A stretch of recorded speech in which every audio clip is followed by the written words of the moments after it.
வணக்கம் and welcome to மங்கையர் அரசுவை. நம்ம சேனலில் இன்னைக்கு பார்க்க போகிற ரெசிபி சில்லி பேஸ்ட்.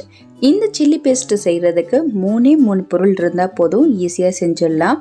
அதே போல் இது ஃப்ரைட் ரைஸ் அப்புறம் நூடுல்ஸ்க்கெலாம் ரொம்பவே சூப்பராக இருக்கும் செய்கிறதுக்கு. வாங்க எப்படி செய்யலான்னு பார்க்கலாம்.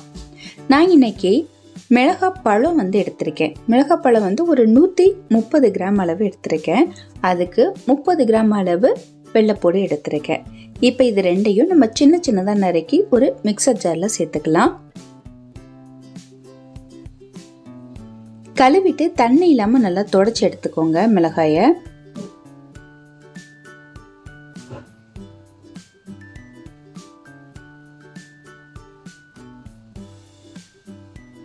அடுத்து வெள்ளைப்பூடையை அது மாதிரி சின்ன சின்னதாக நறுக்கி சேர்த்துக்கலாம்.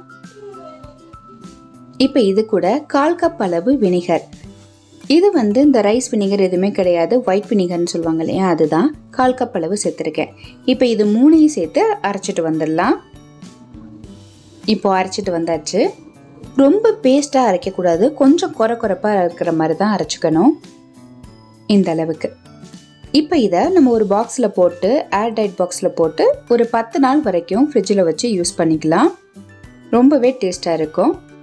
உங்களுக்கு மிளகாய் பழம் இல்லைன்னா காஞ்ச மிளகாயை கூட சுடுதண்ணியில் ஒரு 1/4 மணி நேரம் ஊற வச்சுட்டு அதுக்கப்புறம் செஞ்சீங்கனாலும் சூப்பராக இருக்கும். அவ்வளோதான், நம்மளுடைய சில்லி பேஸ்ட் தயாராகிருச்சு. நீங்களும் ட்ரை பண்ணி பார்த்துட்டு எப்படி இருந்துச்சுன்னு உங்கள் கமெண்ட்ஸ் எனக்கு போஸ்ட் பண்ணுங்கள். இந்த வீடியோ பிடிச்சிருந்தா உங்கள் ஃப்ரெண்ட்ஸுக்கும் ஷேர் பண்ணுங்கள். மறக்காமல் மங்கையர் அரசுவையை சப்ஸ்கிரைப் பண்ணிடுங்க. நன்றி, வணக்கம்.